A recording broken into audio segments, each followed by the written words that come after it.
Bonjour à tous. Aujourd'hui, je vous propose une interview de Lionel Daudet qui m'a reçu chez lui il y a quelques jours. Lionel Daudet, c'est un grand alpiniste français, auréolé de 2 piolets d'or et qui a réalisé des ascensions d'extrême difficulté dans les années 90 et 2000. Il est aussi écrivain et son dernier livre, paru chez Stock, parle de la vie de Lionel Terré. C'était donc l'occasion rêvée pour moi d'aller parler un peu histoire de l'alpinisme avec lui. Je m'excuse par avance pour la qualité du son en début de vidéo, les micros avaient été mal branchés mais on a réussi à rétablir la situation. Je vous laisse avec l'interview et j'espère qu'elle vous plaira. A bientôt.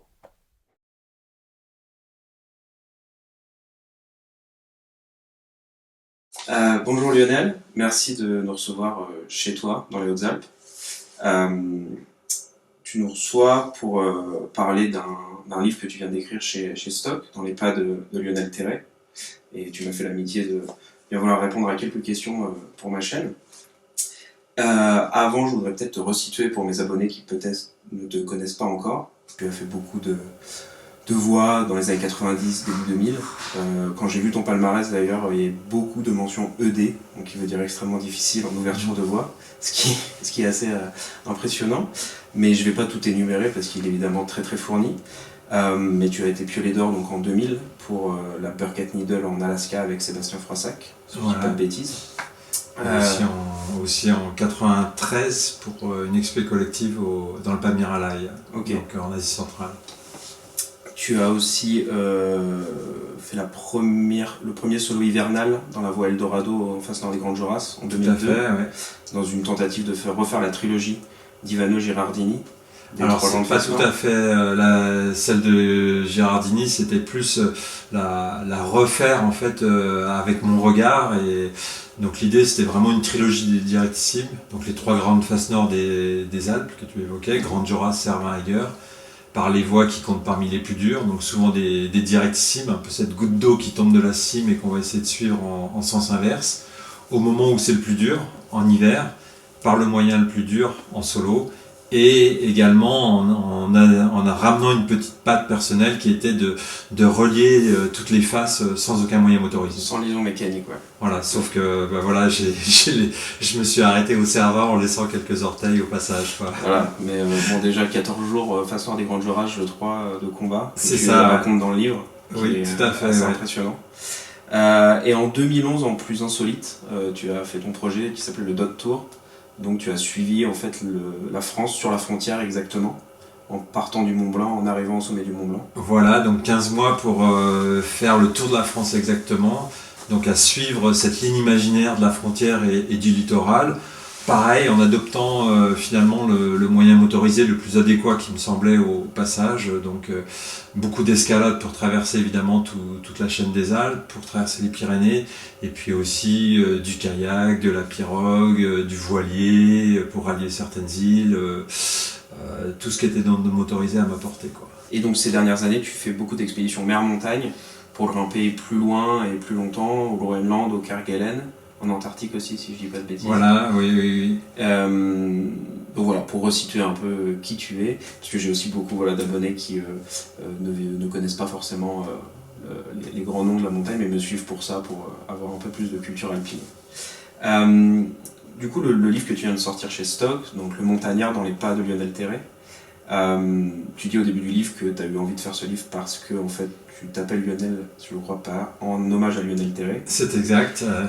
Mais au-delà de cette homonymie, est-ce qu'il y avait quelque chose de particulier chez Terré qui t'a donné envie de faire ce livre sur lui et pas sur un autre grand alpiniste de cette génération des années 50-60 En fait, à la base, justement, pas vraiment, parce que c'est vrai que moi je suis venu beaucoup à la montagne par les livres, qui étaient un peu le vecteur de lien avec la montagne, puisque moi je suis originaire d'une région de plaine, avec des parents qui aimaient la montagne mais sans pratiquer l'alpinisme, mais par contre qui avaient, étant donné que c'était des instituteurs, beaucoup de livres, et donc c'est vrai que et beaucoup de littérature alpine, donc c'est quelque chose qui m'a nourri.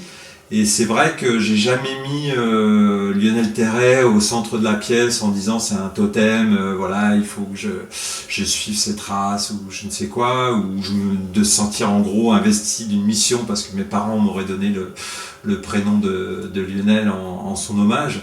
Mais voilà, c'était un parmi d'autres, sauf que voilà, quand j'ai commencé l'écriture du livre, je me suis rendu compte que malgré tout, Lionel Terray tenait une place particulière dans mon existence, quoi. Okay. C'est-à-dire que à plusieurs moments de ma vie, dans des moments forts, par exemple quand j'ai renoncé au solo, tu as évoqué rapidement la trilogie des Directissimes, donc la première tentative qui échoue au milieu du Cervin, où voilà, je vais finir amputé de 8 orteils. Je remets sur pied cette trilogie 3 ans plus tard, en 2005. Et sauf que là, je me rends compte que j'étais arrivé un peu au sommet de ma montagne intérieure, que la double ascension qu'on fait toujours en montagne, à savoir celle physique sur la montagne et celle dans sa tête, dans ma tête finalement j'avais fini mon ascension solitaire et que je pouvais pas aller plus loin que j'étais déjà allé. Et donc je renonce au solo en me disant étant donné que j'étais en plus alpiniste professionnel, je me dis je vais peut-être plus avoir de contrat de sponsoring, etc. Et du coup j'écris un texte que je passe à la presse, etc. Où je cite justement Lionel Terray et cette fameuse citation de la fin des Conquérants inutiles qui dit un peu en substance, si jamais aucune pierre, aucun sérac ne m'arrête, je saurais devenir le simple pâtre auquel j'aspirais. Et du coup en disant que quelque part en étant au sommet de ma montagne intérieure, j'étais un peu comme le simple pâtre qu'imaginait Lionel Terray. Donc à la fois Terray avait pas, je pensais, une place privilégiée, et à la fois il en avait quand même une. Ok. De par sa vision aussi de...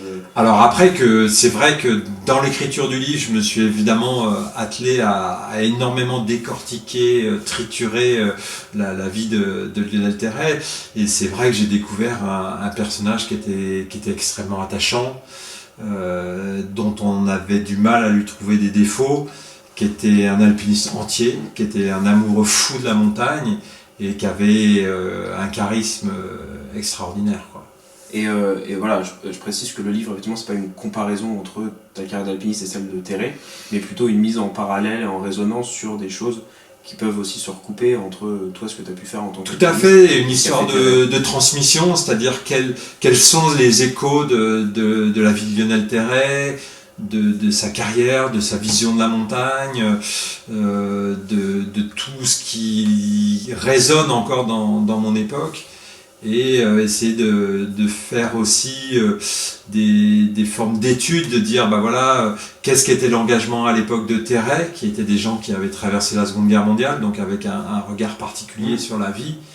Et à l'inverse, moi qui n'ai vécu que dans une période de paix, comment je décline par exemple le mot engagement, quoi. Donc effectivement, c'est un peu des c'est un peu des allers-retours, une partie de ping-pong que je fais avec Lionel Terray dans le livre, et qui me faisait très peur au début, effectivement, parce que je m'attaquais à une icône sacrée de l'alpinisme, mais dans le livre j'y mettais aussi beaucoup de moi, et je voulais surtout pas, ce que tu précises bien, vouloir tomber dans une forme de hiérarchie ou de revendication qui n'a pas de sens par rapport aux époques et qui n'aurait pas de sens, mais plus de montrer cet esprit de cordée, cet esprit de la montagne, comment finalement il peut être toujours présent et qu'il a une forme d'éternité en lui tant que l'humanité est là, et que quelque part Terray avait ce flambeau là, et puis après il l'a passé aux générations d'après, et moi je l'ai pris aussi, et j'ai essayé d'en faire quelque chose, puis après de le repasser derrière moi, quoi. C'est un peu cette histoire là, quoi. Il y a un thème qui revient beaucoup dans le livre et dans ta carrière d'alpiniste, c'est le voyage. Terray était un grand voyageur alpiniste, il a fait des grandes expéditions en Himalaya bien sûr, mais dans les Andes, où d'ailleurs c'est une partie plus méconnue de la carrière de Terray par le grand public, et tu insistes beaucoup sur sa période andine. Sur sa période andine, et aussi ce qui me semble super important, c'est de constater que Terray, ce qui était très rare à son époque et qui reste très rare aussi, c'est que ça n'a pas été que un alpiniste, c'est-à-dire qu'il avait un côté presque ethnographique sur les montagnes. C'était quelqu'un qui était très curieux de nature, donc en fait il aimait aller rencontrer les populations locales, il aimait découvrir les vallées, il aimait évidemment faire des premières, mais il avait aussi cette envie de voyageur, de globetrotter, et c'est assez intéressant de constater qu'à plusieurs reprises, eh ben, il peut faire une expédition, puis après il va rester encore plusieurs mois à vadrouiller dans les montagnes des Andes. D'autant qu'à cette époque, il y avait encore plein de vallées inexplorées ou très partiellement explorées. Clairement. Et qu'il y avait encore beaucoup de choses à faire, et les populations qui avaient peut-être jamais rencontré d'Européens. Ou des choses. Exactement. Quand par exemple Teref et sa dernière expédition en Himalaya au Nilgiri à l'automne 62, c'est une région où il va être un des premiers occidentaux et effectivement à aller à pénétrer ces vallées reculées, quoi. Et ce qui frappe aussi, c'était que à l'époque, les grandes premières dans l'Himalaya, les premiers 8000, l'ascension était dure, mais l'approche était dure. Il n'y avait pas les moyens comme maintenant. La marge d'approche était beaucoup plus longue et tout prenait du temps. Et donc, dans le livre, tu dis bien que sur les expéditions, ça peut prendre 1 an, voire 1 an et demi. Loin de chez lui, entre la préparation de l'expédition en elle-même, il revient, je crois que dans les Andes il passe au moins 1 an quasiment entier. Quasiment un peu moins, je crois que c'était 7 ou 9 mois, mais oui c'est long, quoi.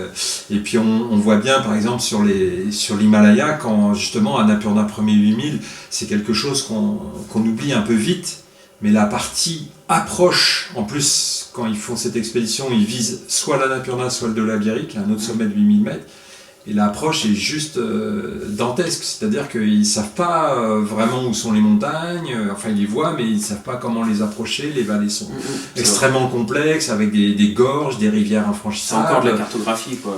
Les cartes sont archi fausses, donc là là il y a une dimension d'exploration qui est effectivement très importante et qui n'était pas du tout négligeable pour la réussite du sommet, c'est-à-dire que il joue une carte en sachant pas très bien ce qu'il y a, et sur la carte il y a vraiment un gros point d'interrogation, quoi. Et ça sera la même chose pour le Makalu, même s'il y a eu des expéditions par contre là quelques années avant, de vraiment trouver les meilleurs cheminements, et c'est aussi pour ça que dans l'épopée himalayenne il y a souvent eu des reconnaissances, quoi. Par exemple, le Makalu, ils ont fait une première ascension avortée au printemps, à l'automne, et ils reviennent au printemps parce que voilà, ils n'ont pas réussi à le faire à l'automne. Pour le Janus, c'est pareil, ça va s'échelonner sur plusieurs années, quoi.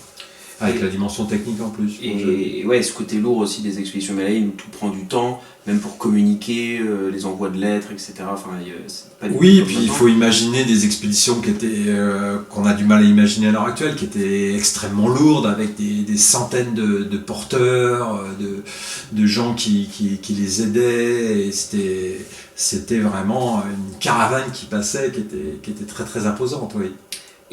Mais en même temps, je trouve que ce côté des expéditions très lourdes, qui prend du temps, mais qui leur donne le temps aussi d'explorer la montagne, et moins de se dire on a 3 semaines pour faire tel sommet, on y va, on revient. Ils avaient le temps aussi, voilà, d'explorer les vallées, et aussi dans le récit après, le fait de pouvoir écrire les livres qui ont été écrits par les alpinistes de cette période-là, il y a ce côté contemplation, un peu, je trouve, ils avaient le temps d'apprécier l'environnement dans lequel ils étaient. Même s'ils avaient un objectif défini, oui. Ils avaient le temps de voyager, de voir les populations, les choses. Déjà, voilà, par exemple, il faut bien comprendre que par exemple, s'ils allaient au Népal, ils allaient d'abord en Inde, après ils traversaient souvent l'Inde en train, ils arrivaient à la frontière entre le Népal et l'Inde, donc au sud, et ils remontaient toutes les vallées népalaises, tout le Népal, pour aller vraiment s'enfoncer dans la chaîne himalayenne. Donc effectivement, l'approche prenait un temps long, et Terray, justement, ce qui est un peu étonnant, voilà, se délecte en quelque sorte de ce temps d'approche où l'Himalaya vient petit à petit à lui, et lui vient à l'Himalaya, quoi.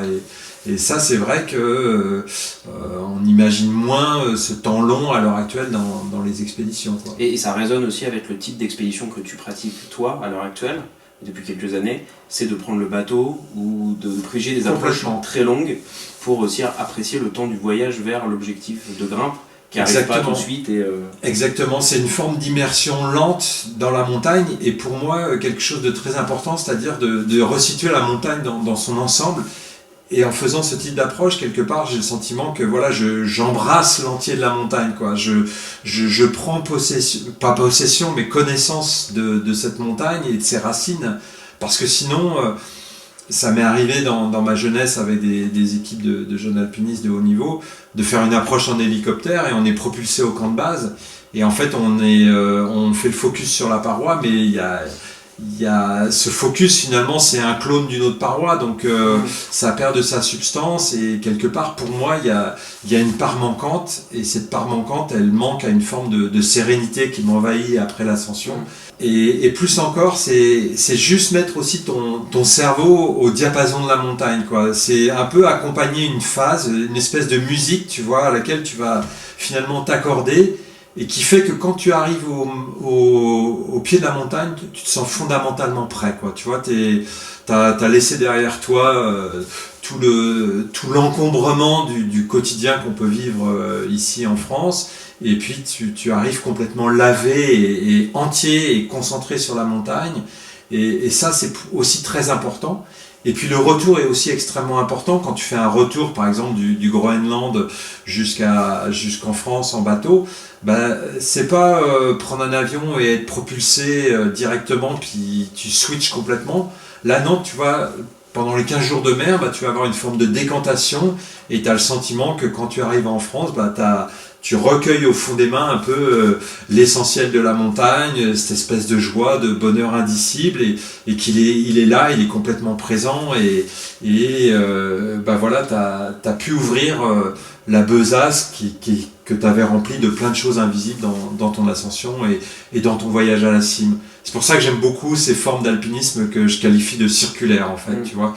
Tu pars de chez toi, tu reviens chez toi et c'est un voyage quoi. Ouais, il y a beaucoup d'alpinistes aujourd'hui ou grimpeurs qui utilisent le bateau ou des approches à vélo, des approches longues. On parlait hier aussi le fait très connu que les deux frères allemands qui ont fait la première face nord du Cervin en 1931 je crois, voilà. sont partis à vélo de Munich, ont fait 400 bornes à vélo, ont grimpé la face nord du Cervin, sont repartis. Et c'est à l'époque, voilà, ça paraissait pas, c'était dans la continuité, c'était naturel en fait de se déplacer comme ça pour aller grimper des montagnes qui étaient loin. C'est ça, et à l'heure actuelle, on le disait dans la conférence hier aussi, l'alpiniste évidemment prend de plein fouet les problématiques écologiques. Et si justement, pour moi c'est quand même très important depuis toujours d'avoir une forme d'harmonie avec le vivant, avec le milieu. Et du coup c'est sûr que ce type d'approche douce est parfaitement en phase avec aussi un équilibre beaucoup plus large de moi, petit être humain, sur la planète.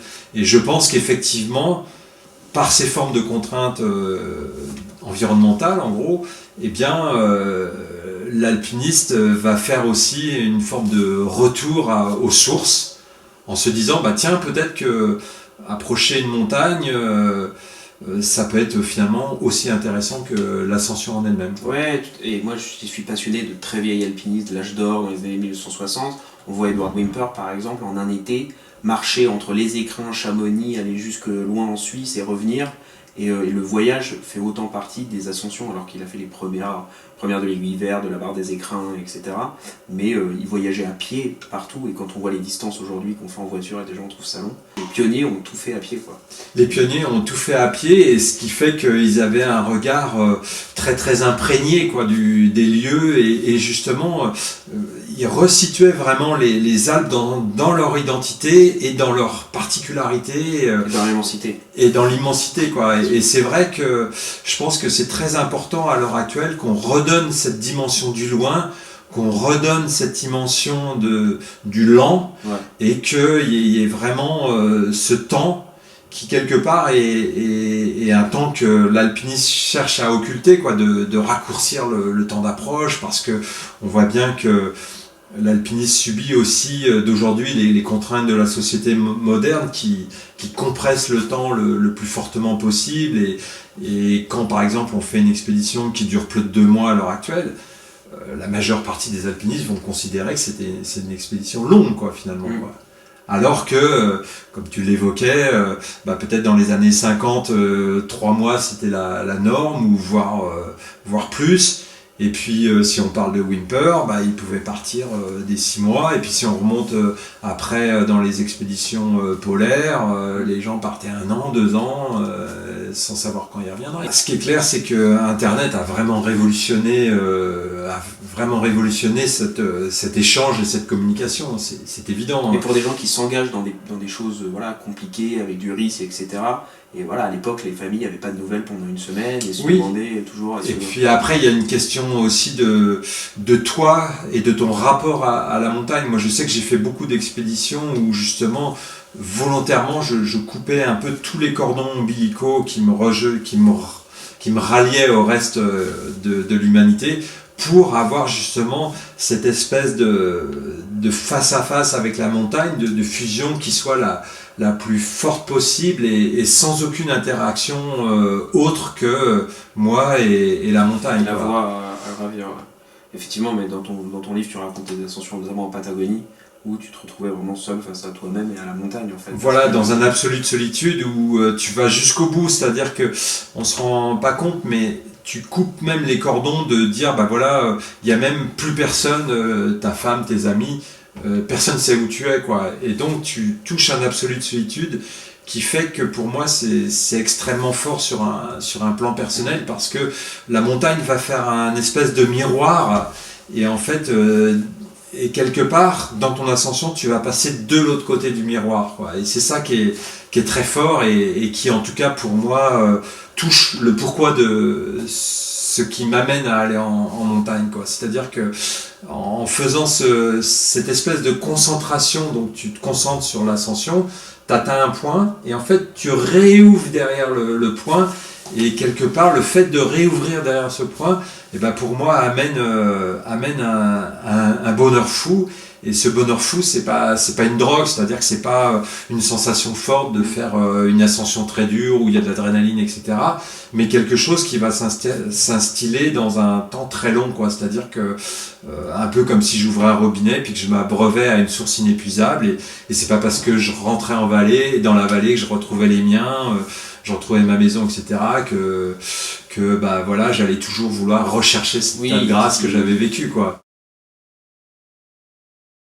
Tu parlais tout à l'heure des différences d'engagement, en fait la différence de notion d'engagement entre la génération qui avait vécu la Seconde Guerre mondiale, donc effectivement Terré, Rébuffat, Lachenal. Ces gens-là avaient une autre appréhension du risque, du fait de partir longtemps. Globalement, une notion du rapport à la vie et du risque et du danger qui était peut-être différente aujourd'hui de notre société, qui accepte beaucoup moins le risque et les dangers objectifs. Clairement, mais ce qu'il faut voir, c'est que la montagne déjà était auréolée d'une dimension de mythe qu'on a beaucoup moins maintenant, quoi, parce que les faces sont connues, cartographiées, et les ascensions ont été faites plusieurs fois, etc. Donc il y a toute cette dimension d'inconnu et de point d'interrogation qui était aussi très très forte à l'époque de Terray, quoi. Et c'est vrai qu'après, il y avait aussi la notion du secours aussi en montagne. Il n'y avait pas du tout les secours organisés comme on peut le connaître à l'heure actuelle. C'est venu justement au travers de grands drames qui ont émaillé l'histoire alpine. Et dans lesquels Terray était impliqué ? Dans lesquels Terray a été impliqué. Je pense notamment à l'affaire Vincent Henry, qui a été, ces 2 jeunes en perdition sur les flancs du Mont Blanc et qui finissent en gros par mourir en direct sous les caméras et sous les appareils photo. Donc qui va énormément choquer les populations locales, qui va faire que Terray, qui était quelqu'un qui avait quand même une très grande sensibilité, a eu le sentiment de prendre un coup de poignard et d'être en gros plus que désolé, complètement atterré de ne pas avoir pu contribuer à sauver ces jeunes, etc., etc. Donc il y a toute cette dimension de secours qui n'existait pas, du matériel aussi qui avait rien à voir avec celui qu'on connaît à l'heure actuelle. Les gens les alpinistes d'antan s'encordaient à la taille, les cordes étaient des cordes en chanvre, les cordes en nylon, etc. sont venues plus tardivement. Donc il y avait beaucoup de choses qui faisaient que les alpinistes acceptaient beaucoup plus une part de risque qui était très importante. Il y avait beaucoup de casse aussi à l'époque, quoi. Et Terray le dit lui-même, c'est un miraculé, quoi. Il a été survivant de la première heure et déjà d'arriver à 44 ans, l'âge où il va se tuer mortellement, enfin se tuer, pas mortellement, mais se tuer, en fait déjà il sent le vent du boulet un nombre incalculable de fois, quoi. Donc c'est vrai qu'il y avait une part de risque qui était très importante, et qui a été aussi amené par la traversée de la Seconde Guerre mondiale, puisque voilà, Terray, sur la fin de la guerre, va être dans cette fameuse compagnie Stéphane, qui est un intermédiaire entre l'armée et des maquisards, et qui va aller sur la frontière franco-italienne pour essayer de chasser les dernières poches d'Allemands, quoi. Et là, Terray raconte d'ailleurs d'une manière étonnante, sans s'épancher, que ben voilà, il va perdre des compagnons, etc. Donc il y avait une proximité aussi de la mort qui était beaucoup plus concrète pour les alpinistes de l'après-guerre que pour les alpinistes de mon époque. Donc cette acceptation du risque et en tout cas une facilité à vivre avec, et c'était partie de leur vie, mais en même temps aussi une conscience aiguë du secours. Tu parlais de l'affaire Vincent et Henri, mais Terray est aussi présent pour secourir des alpinistes bloqués dans la Eiger. Complètement. Il va porter secours alors que les guides de Grindelwald ne bougent pas, et c'est Tout lui à fait. qui va y aller parce qu'il était là avec ses clients, un peu par hasard, oui.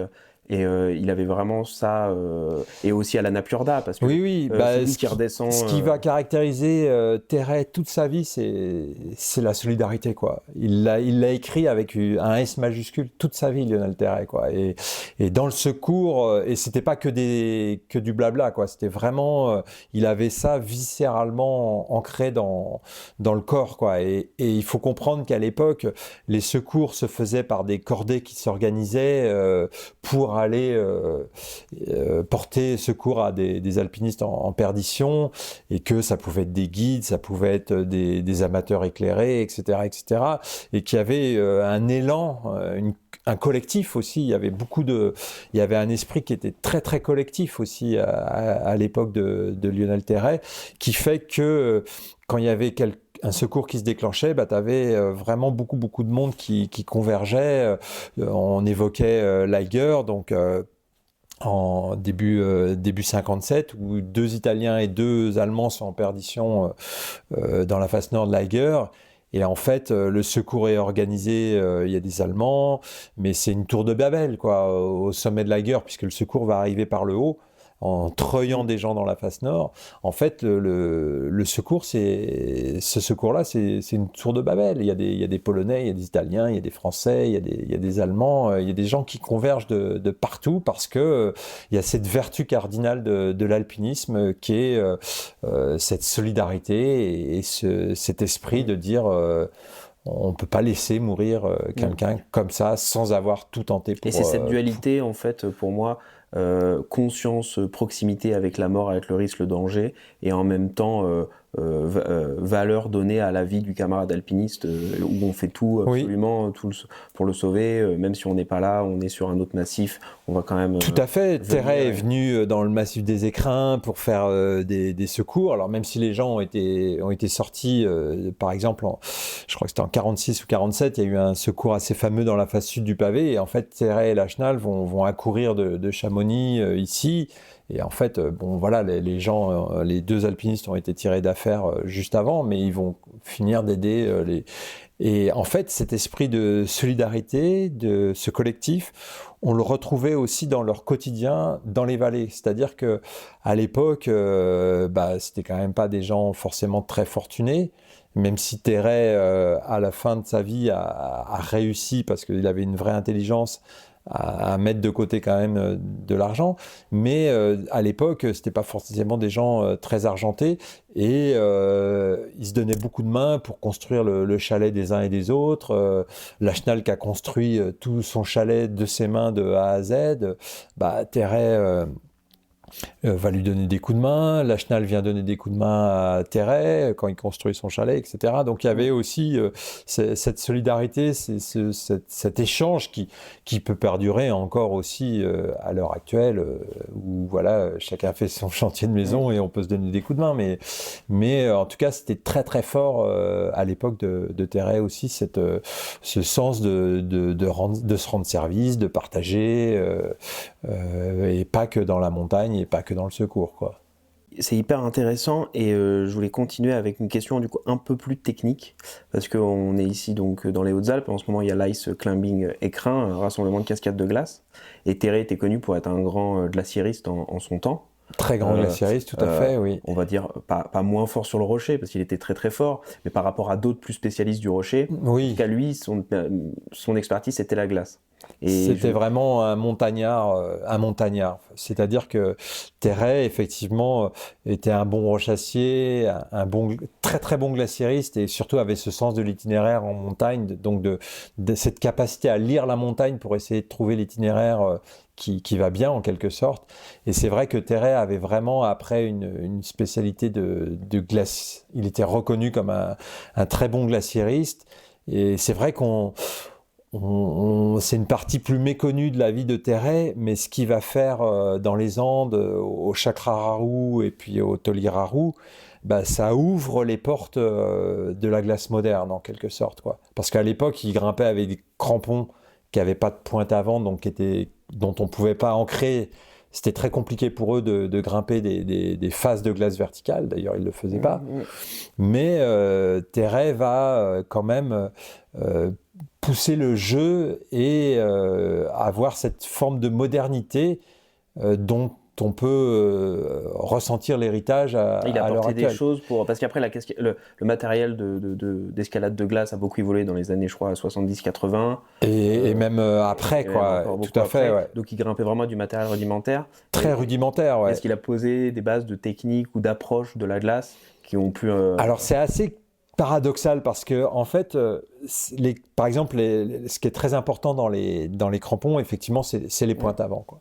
Et les pointes avant, ça existe depuis très longtemps, quoi. Eckmayer, qui fait la première en 1938 de la face Nordliger, que connaissait très bien Terray, avait des crampons à pointe avant, quoi. Et sauf qu'à l'ENSA à Chamonix, ils avaient dû essayer, puis en fait, ils n'avaient pas été convaincus, et en fait, ça a même été plus ou moins interdit à une époque. Et Terray, quelque part, baignait aussi dans cette mentalité de l'époque où on disait non, les pointes avant, c'est pas bien, quoi. Donc on grimpe avec quasiment des 10 pointes en tordant les chevilles et avec des piolets aussi longs comme le bras. Donc en fait, pas du tout des piolets traction comme on peut les connaître avant.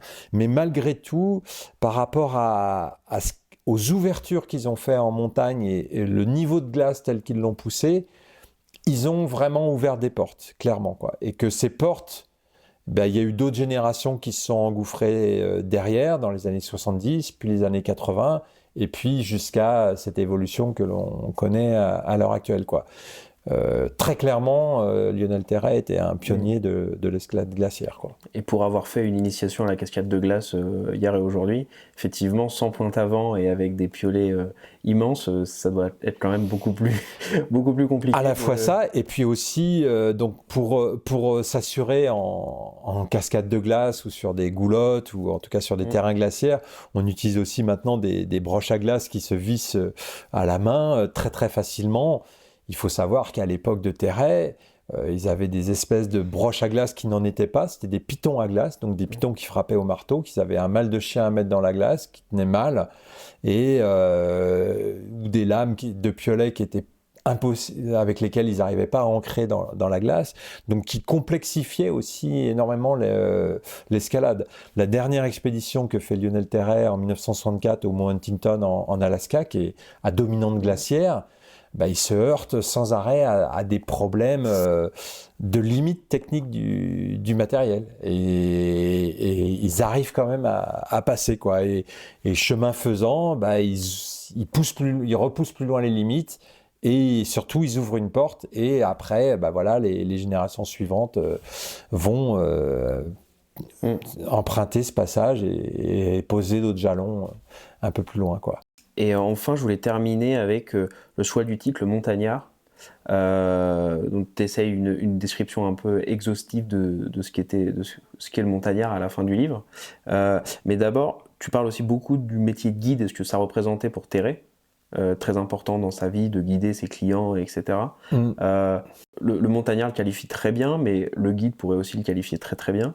Est-ce que les deux sont limite quasiment synonymes ou complémentaires ou... Alors, ils ne sont pas synonymes complètement parce que le montagnard embrasse quelque chose de beaucoup plus large que la simple activité de guide qui va concerner plus le domaine de la haute montagne. Pour moi, vraiment, le montagnard, c'est quelqu'un qui va s'intégrer dans la globalité de la montagne.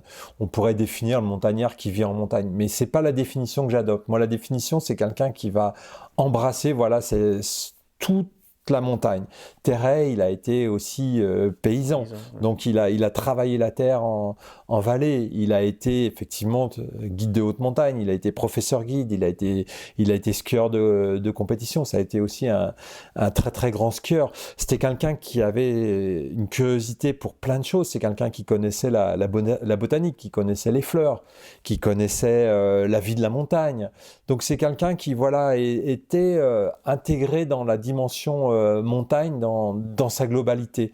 Il n'avait pas du tout une vision parcellaire de la montagne. Un guide de haute montagne peut très bien avoir une vision très parcellaire de la montagne, ainsi que le qualifie son nom. Il est guide de haute montagne. Donc c'est l'univers de la haute montagne dont il est familier, c'est-à-dire la partie supérieure de la montagne. Mais Terray est quelqu'un qui va vivre tous les étages de la montagne. Il va aller couper son bois, il va aller tailler des poutres pour son chalet, etc.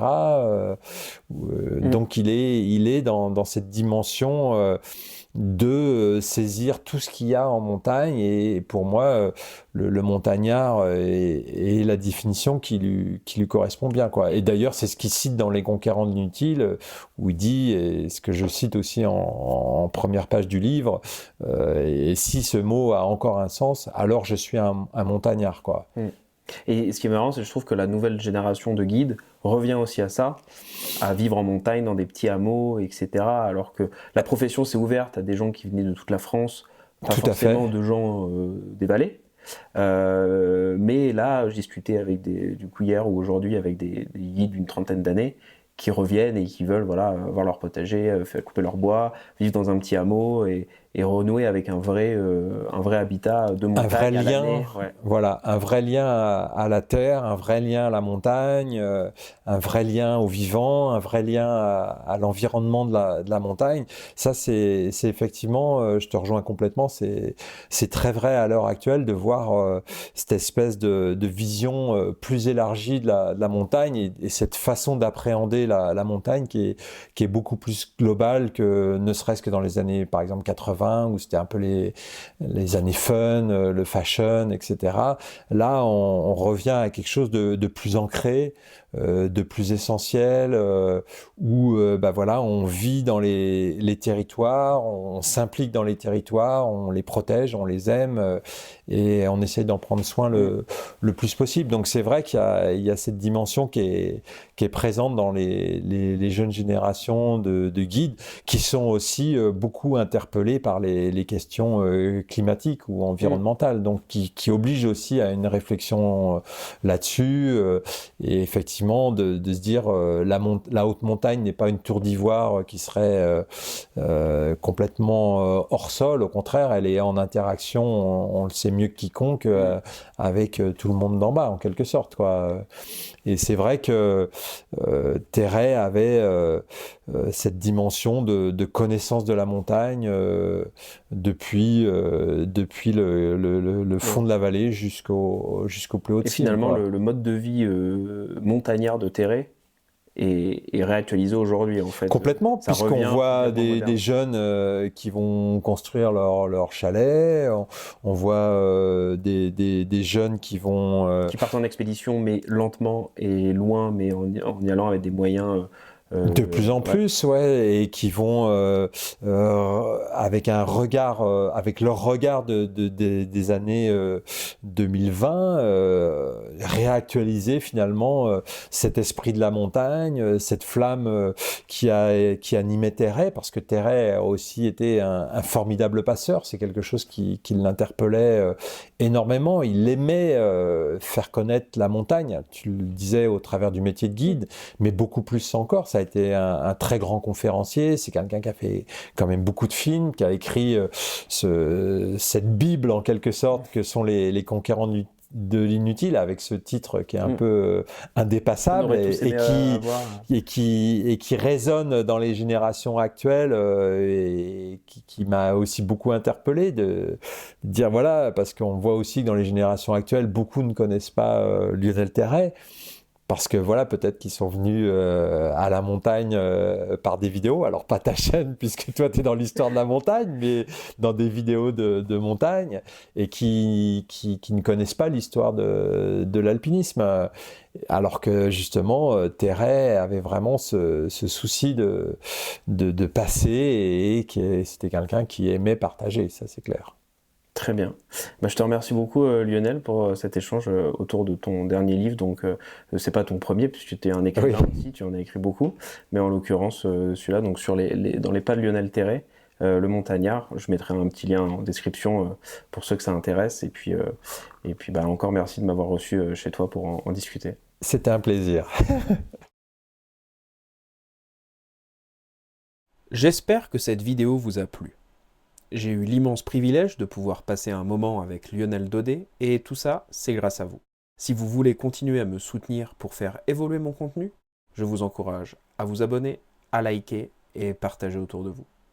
Je vous dis à très bientôt pour un nouvel épisode.